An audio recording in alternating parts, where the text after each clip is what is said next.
حاجه اسمها ده صاحبي اللي لسه عارفه امبارح، او صاحبي اللي انا لسه عارفه اول امبارح، او دي صاحبتي اللي انا لسه عارفاها الشهر اللي فات، ونبقى صحاب. ان انا ابقى عارفه لسه حد احنا صحاب، انا لسه قاعده مع حد اول قاعده او تاني قاعده او تالت قاعده احكي له كل حاجه عني، ده انا كذا واتخطبت لكذا وشغلي كذا. دايما بسال نفسي سؤال واحد: كلمه الصحاب احنا بنبنيها على اساس ايه؟ كلمه الصحاب بنبنيها على اساس عشره، سنه 2 3 شهر شهرين 10.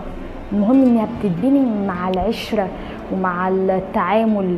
خلاص انا اتعاملت مع الشخص دي في الشغل، او اتعاملت مع الشخص ده او الانسانه دي، خلاص انا عرفتها، فاحنا اتعاشرنا كتير، حصل بينا مواقف كتير، فخلاص هي بقت صاحبتي. ان انا رايحه شغل قابلت مع حد ارتحت ليه جدا، خلاص هو بقت صاحبتي او بقى صاحبي. بعدين في فرق جدا ما بين زمايل الشغل وما بين صحاب دي زي ما قلت في عشره ما بيننا، لكن زمايل شغل هو مجرد شغل ما بيننا، ما ينفعش ان هو او هي تتدخل في حياتي الشخصيه او نتدخل في حياتهم الشخصيه.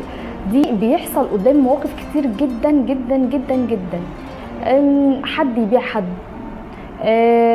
ناس مثلا تدعي ان هي صاحبتك وحبيبتك وصحابك اللي بيحبوك واللي بيرتاحوا لك واللي عمرهم ما يسيبوك وفي ظهرك وفجاه يختفوا. دول اسمهم مصالح، عارفينك عشان مصلحه او عشان حاجه معينه. وفي اللي مثلا ممكن تكون صاحبتها عادي، وفي اللي ممكن تبيع صاحبتها، وفي اللي ممكن تشتم على صاحبتها، وفي اللي بتذم في صاحبتها. نختار صح. الصحاب بتتبني مع السنين والشهور والعشره ومواقف. مش اي حد اعرفه فهو صاحبي فانا هحكي له كل حاجه عن حياتي، مش اي واحده اعرفها فانت صاحبتي فانا هحكي لك كل حاجه عن حياتي. دايما نختار صح، ابعدوا عن صحاب المصالح، وبلاش ندي كل واحد ازيد او اكبر من حجمه.